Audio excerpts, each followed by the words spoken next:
sa takte alo then thena turin voina hian kanal paro voina turin kanal pai so Kristan hingin kong ani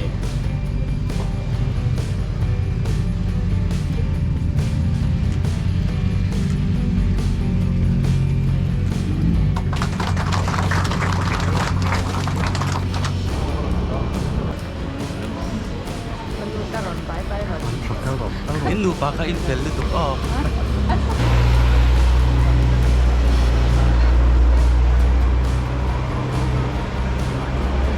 Kalian no? Kaso katong matyan Olang paro inate ita anisia Olang param chu ita ania itai ani Father ang tatlo pangin Amero chu hetiang din muna ding fetura Paka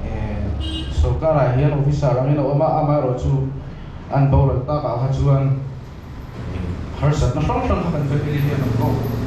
kul ve thin kan kun to kul ve sa a diam bela trong phan mi chun chin tu da mi din kun tu dai kan thot ve ka ni chu ti ang song song a so sei lian kan ya kin ma ni bi pei po atte de transport kan kui ang chi de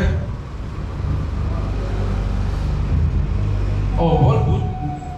but pun tu nai lo khopa han sei lian so kan dia amai ro su pati za kalu trong trai na ra ka han thing so wa ka han ti so nak ka han sei lian na ke ma ni pei chu class 12 kan ni to hu khan pa ya khan sum do na pui tur top khan class kal em po mai ro ko ute kan uten sum do na tu sum do na te ti ma so tu min juk ve to pro an te kan juk ve to ma ke po class kal aya Delhi ni session hoya hoi tak kan kalcha oma Delhi additional 47 degrees Celsius no ate second hand two wheeler te le motor te helaya kan lo pocket money tu lo song song chi te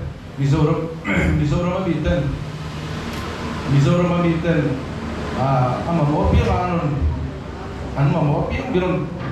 thil miron sa kham ti ama te han ina mo ma te ka thina kham ti ang song song te ikan ti chho ton lu a o chum ma ka sei lu chu bike pakhat trawin ka sum do nai kan tara chuan lo tu ka sei lo te lo chu bike pakhatin kan tara second hand bike in sang hi le patni sang hi pathum ve ni ka ria kan lai ve khan bike pakhatin kan tara kan pur ve thop ma khai kan u te helama alo mang chi te the to pin kan chua le phai la ba the to kan chua kan u tuna rong ka the rong murti ngai hi ani hi IAS tung ngar ngar ania ni khata da kar so poli te le khazira kaila apno le soi ki kan ta kai soi ro chama e ham ni thina chu chu ma ro so ka soi ko ni shon shon den dun ha ya te sum do na shon shon atil dik lo di am ti te mi te hi athang na sa thina he ti so so ma hian pathian khiat bui dai ni ti ma hian kan fi li ma ni ti hi in ma hian ko tuang bu thim chima ni chu soi der amai ti ro be ama ro so ri lu tam na tu ra ni api kin nei kam ba ko kan na ni no pui so da effect ve ve the ni chu ke ma ha chu kam thagi da so pathian khiat bui na ni chen khat po hi phang ti am thil thalo ru te thil thalo ti am vel di na ko ma khan kan im dom hoi lo ni ti pathian khiat bui nei ko soi ri chumi chuan pathian khiat bui na ka soi to chuan chiang ko mai ka ria o chuan yêu đóng các xây để tụi chú hay tụi nào cầm u nào te i loading về dưới xe cái tụi i phần lu map hiện i loading mốc xe anh em đầu tư nhá chuan tên te à anh ấy cái gì đấy có cái số có mà chuan xe phải xe bây giờ loading về xe chuan thì u phan hợp nhân tinh để đúng đấy em sẽ tiếp về thế kan sefain non kan tuma kan thei talo di machine in chan lo check khopin kan ma chu chu ma ro chu pathian ni da san ham ni ba chan hin sha sha ma ni ti ha ni she la ni sa thei chu an ka se lo chu chu thốt thì việc ngay có kinh tế ở Việt Nam chủ tịch ông giúp mai thì cái gì khác là tiền thì mình sẽต้องมาสู่จุดตัดที่ราคาเฮียเป็นอีกจุดเนี่ยเห็นที่กันนี่เราที่เป็นเสียจุดอินไว้มาเฮโซโรมาเฮียนก็เป็นจุดเฮโซโรมาเฮียนปฏิญาณอันนั้นเกิดตอนนี้ที่ก็ใช่ตัวที่เราเราที่อังจีเต้อังจีสงสารที่เฮลัยคนไหนเล่นโดนเราว่าปฏิญาณเอ็มคนนั้นตัวเองปฏิญาณที่เราช่วยเราคนไทยโดนเราว่าช่วยฟังช่วยอินสบายคนถ้าพยายามก็ได้มีกันน่าเดือดคนอันเราเองก็เจอว่าอินเรื่องรูทีนเราตั้งในคนน่าอันนี้มาพันที่ส่วนปลาเรามันในคนไปจะนั่งเป็นเชื่อมเชื่อมก็เชื่อมเจอนี่สิไปแล้วกู Welcome back to the channel อ๋อเราสนับสนุน channel ละเนี่ยเป็นแบบเราลองดูเลยว่ากันเจ้าว่าเฮ้ยgoing to LBS Kia showroom คนน่ะกันมีรถซ่อมไปเข้ามากันเตลเวียเฮ้ยกันเราเอ็นตัวอังคารโปรแกรมสู่จาวาชวานินsecond น่ะกันรู้เลยด้วยนะกันรู้ที่จุงอ่ะกันโชว์อ่ะตัวนั้นชวน refreshment กันกัดชั้น refreshment ที่กันกัดชั้นเลยเนี่ย refreshment ที่ป่วยหมอชวน refreshment ละมั้งชวนเลยเพราะต้องอ่ะชวนนินกันติดโชว์เซลตัวนี้ยังไงไอ้ตัวคือตุยแมวครับไม่ใช่ไอ้ก็ใช่หรอวะเก๊กไงก็ใช่หรอวะอันเองอ่ะไอ้ปวดเป็งปงอ่ะจนมอเตอร์ทารันล้นซอมตรงอ่ะจุงเวลที่จุงเก๊กกัตติ้งส่วนเก๊กกัตติ้งแต่กันเองอ่ะอันนี้อันที่เซลตัวนี้ไอ้วันจูอันหัวตุปาเปอร์เราเก่งแต่วันจูอันหัวตุปาเปอร์มูร์ดิ้งค่ะอันตั้มเราเนาะอันลูกปาเปอร์อันหัวตุปาเปอร์ค่ะตั้มเราก็รอ refreshment ล้ำที่พูดตั้งอ๋อจุยละเนาะจุยรอไอ้เรื่องที่ป่วยหมอมาซะไม่รอนคัดไหมไม่รอนดิ้งคัดยังไงดียังอินโจ้ไงนะไอ้ที่ยังไงกันไอ้ตัวไอ้มีโซ่เสียมนี่ไอ้มีโซ่เสียมมั้งเกี๊ยวที่โค้งมันนี่เกี๊ยวบิสกิตเฮ้ยเกี๊ยวบิสกิต이게 뚜이석 기아 비스킷 쪽은 에 카탈롬 나 그럼 에이 케이크 장강 비스킷 장강 따가이 쿠키스 뭐 기아 쿠키스 네더네 에이 앤 직 아툼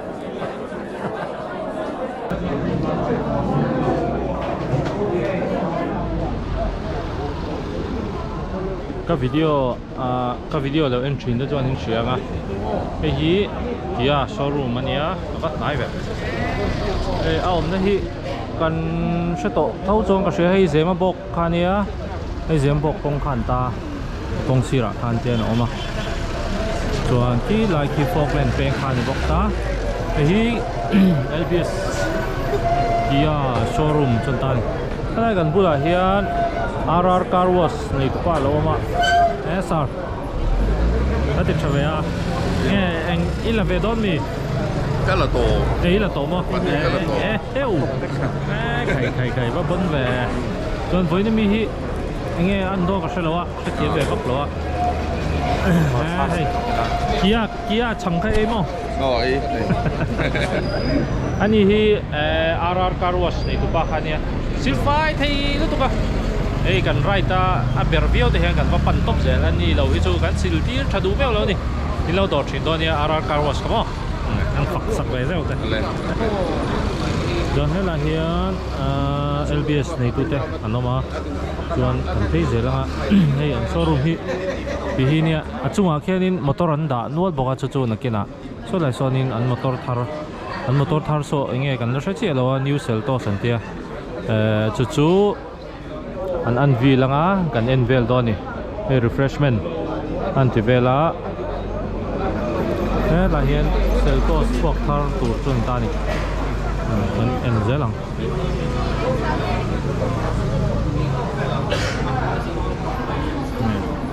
showroom po ama kan kal to ang khani atir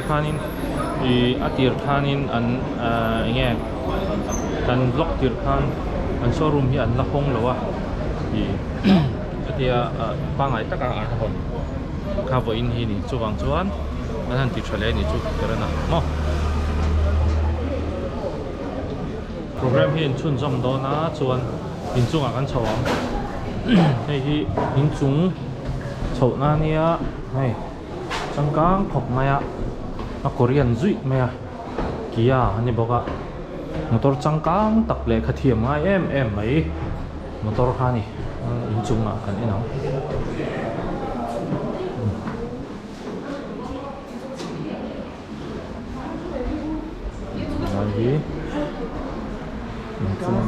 Hey, LBS Group Managing Board Director tele han pi fan out there tin hala customer dum tak lam kan car lo khoi tu lo pang local song tele local council lam te他比 upgrade 他 hill hold assist 线上，那手水到这里水都很多的线的。 Yes, Suzuki yes, itu sebenarnya reborn facelift nanti menuju menjadi yang video.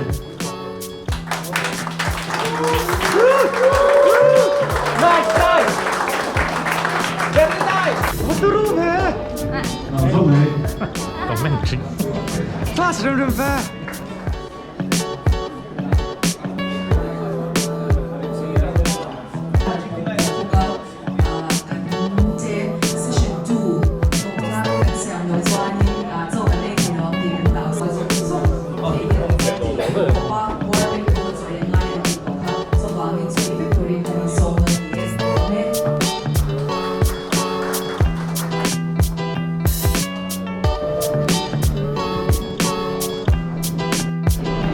Ole tu na hian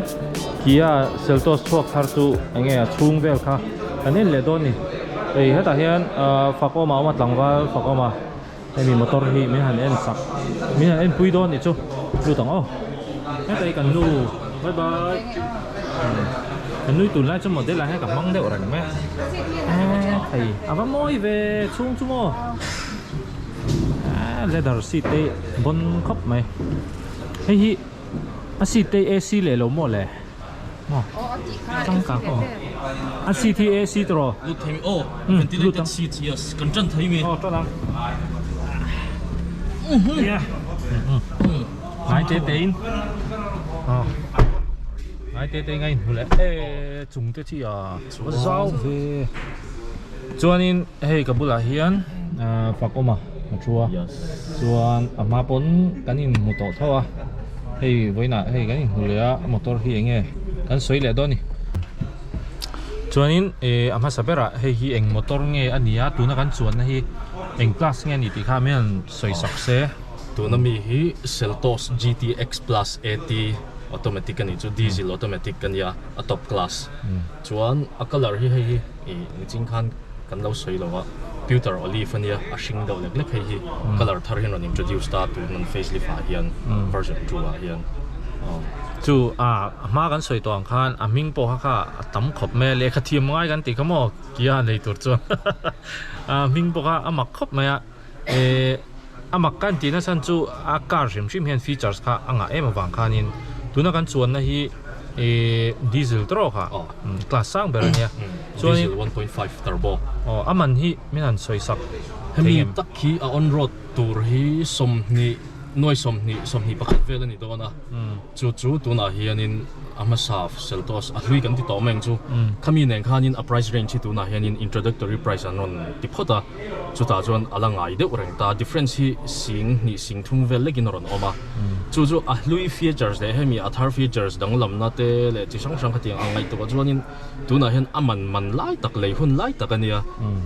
nakina hianin aron danglam le mayengem ti hi a soi thei lawa danglam ngei tura chuan kanga ya ki ma ke mi mal ngai da na chuan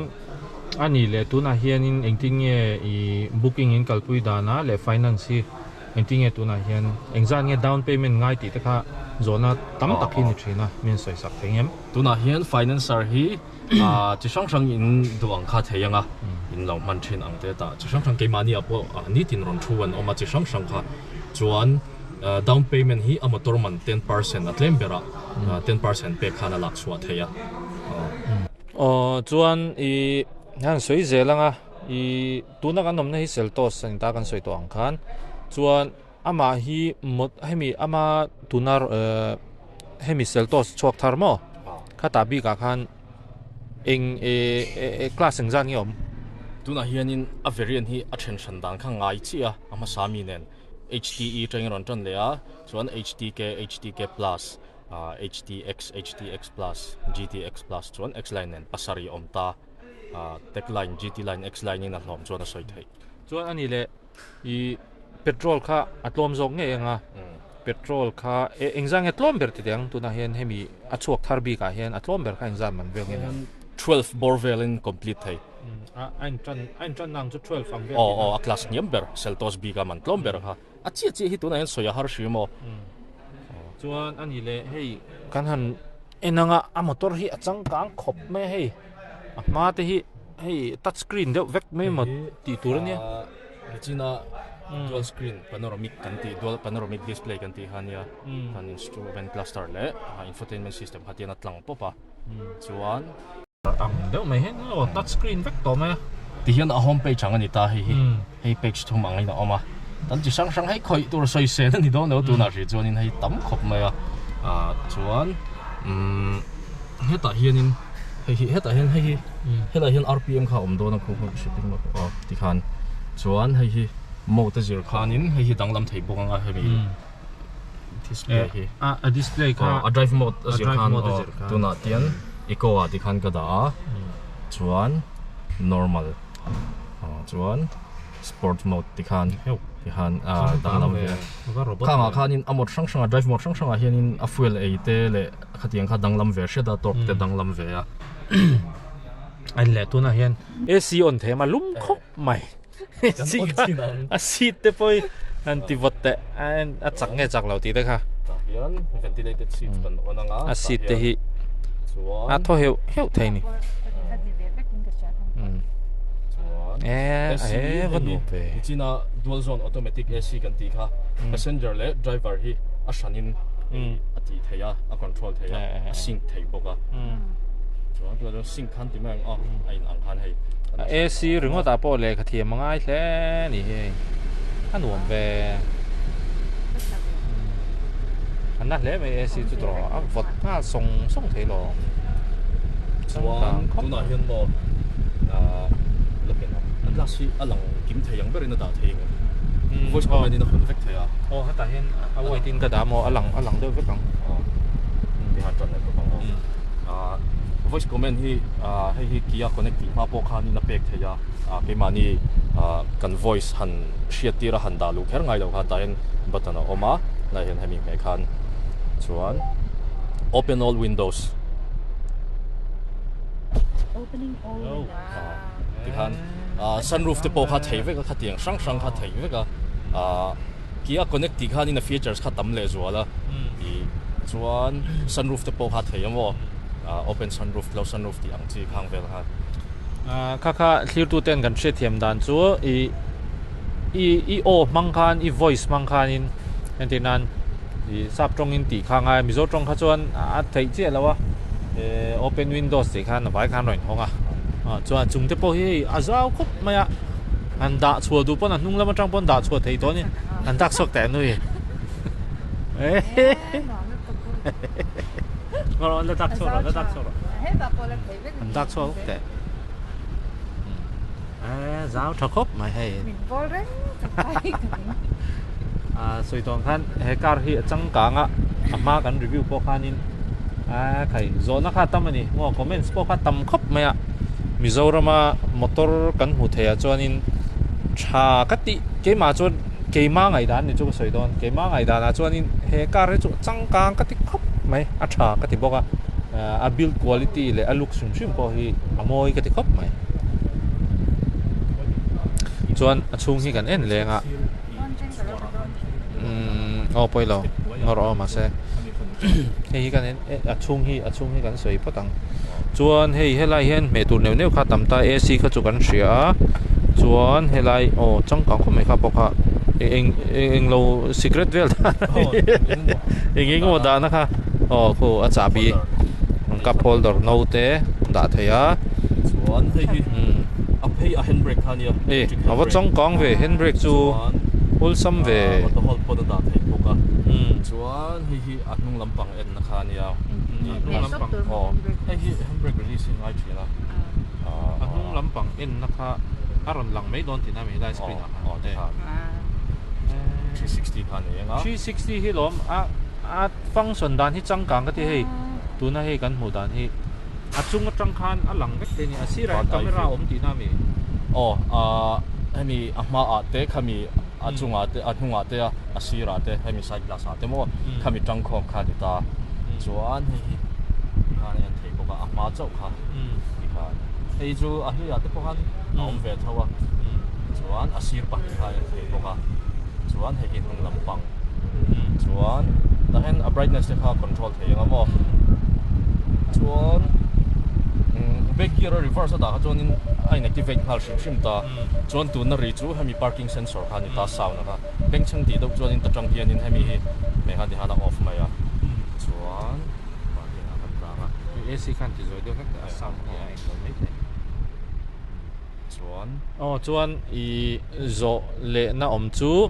tu ni mi a chuak thar hi enge at ti danglam tu ti mai la new cell to se han ti deuh khera enge chuak tharom a motora hian ti kha a mel manga chuan in pon lama tang mu thei mai a chuan in a headlight assembly ron danglam sheta DRL kal na dekha a danglam boka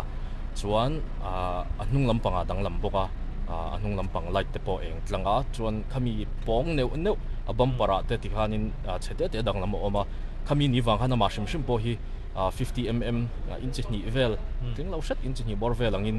a pong shat boka hlui ai khan chu tu na hian facelift deuh chau hemi a look sa chau ti nang nge a engine lama aron dang lam telem engine a hianin pakhat kha kan ban ta 1.4 turbo petrol kha chuan chumi replace na chuan 1.5 turbo petrol a ai chak kan nei ta chuan engine hi 1.5 petrol turbo lo om bokanga chuan diesel a 1.5 thau turbo om bokanga chuan upon lam mu theya chuan alloy design hi dang lam bokanga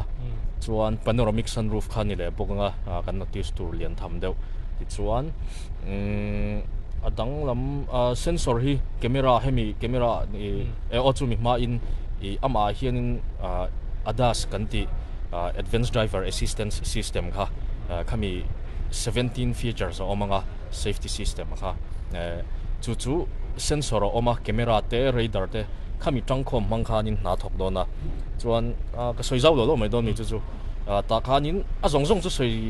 se na har de mai thaya FCA ti te forward collision avoidance assist khatiang chi ho de kha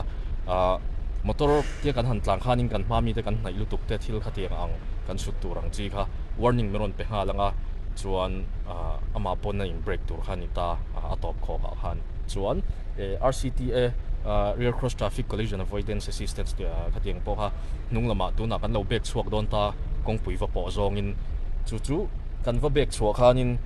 anunglama khan khami khari dar kha om thawa sensor khatiang mang khan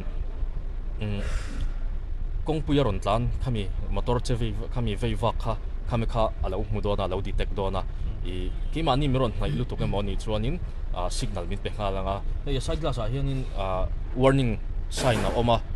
warning logo sira han oba om ve khami kharon eng hala a om na lam aron nai na lam side a khan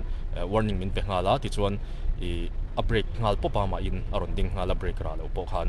ti chuan pakhat le tangkai de mai mani a po kan te sa smart cruise control SCC khan ti kha khami kha kan mami motor kha zui topa atin le dinga atlan steering vent topa ni ma amaro chu akara two wheeler te anon tlak je kha chuanin a motor detect light kha RT boy ve deuh thina khang kha chu lo thei lo ni ta ti lo a chuanin kha po kha nuam khop ma chuan a then hi chu tam tak hi chu Mizoram nen hina in mil chi lo mai theya lane keeping assist ti ang chi te phei kha chu công trà ngay công trà hay mi road divider thắp na ang chi kami kan lane na min tlan tir tur rang khanin min tlan tir thei tu tur khani ta a lane kan lane na chua san don ti khanin ama in kha I alo detect dona enge ai zo khachunga hi chuanin man na hi tam lu tuk lo mai the khu mi ke ni Mizoram a chuan leng pui road a te road divider chu om thade wing ka sia kha tiang road divider om na chi a khanin ani anga chuan zia chuanin em tir nan mấy xe motor lắc hal thiam vak lo phui ui de mo ma mi va sut chút jing te ka tiang hong tan te khan trăng kai dong khoping ka sia he motor ri chuan I a sunroof hi soilok ang hi an lian ang reng khop na dual pane moi te thalo lo a sunroof hi a zau ka ti khop maya kan enanga dual pane panoramic sunroof khania he ta te hin switch kha oma kami ti lo po khanin voice comment po khana theile thawa hei po hi a hnung lampang so a hong thei ti na mi theilo hnung lampang kha chu a ma lampang so ma se a zau khop maya vai zau ta chuan a cover kha omanga tro ma hian a cover po kha electronic vector manual ni ban khar chin don mi khar chin te changkang le mizo te hian sunroof hi kan lo mang renga no pangkan phurte na chunga hen ron dak le hung zela a thakop mai changkang khop mai khang kha voice comment khani na pek thei vek bok mo sang ruwa surin lik lo turanga yang lik lo thakop mai chuan enge dang han soi bel le turchi deuh te omem nge a sound system te hi chu langai reng boss kha aron ni le a chuan ani ahma ami sel tos ai khan sing ni khatvel bakin to bel chuang lo ti na mo tu na shi hian chu engine thar zong te nen khatiang zong chuanin tu na hi chuanin a lei hun lai takani company hian in introductory price anon ti ani mela tu na shi hianin price la up le karing ke ma bi ma ngai da na chuan hei alo mong khop maya motor thar te kan han chuang le the kan han review le the a voina hei motor changkang taka eng tika nge kan neng ti po kan ngai tua thiam lo tu na chuan in kan thok chang a kan du hi chu kan nei thei tur ni machine kan ni chung chu mi nei tura khan da lovila kan thok anga kan la nei ve thei ti kha sheila chuan hei kabul mi hi ma pu ya tro ma pu ya nia lo mom khop ma hei review nge so takin nge nei sak ya chunga kan lo me ti kha kan soi do ne kan lo me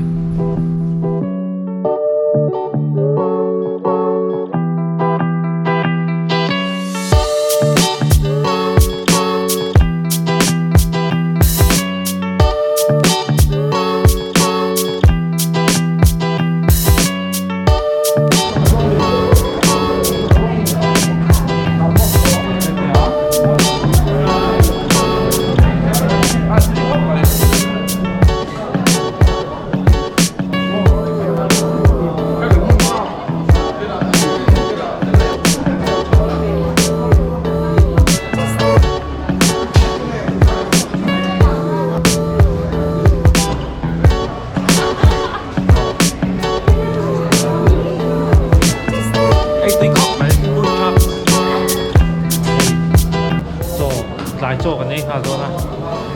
tuy đón khóc mày với việc chú ăn uống khóc mày hay cho cái này ha các bạn lột thạc cái cái channel ha in đầu like and subscribe bằng á giờ ba in chơi tùy các bắt chú lại Zanat di sana,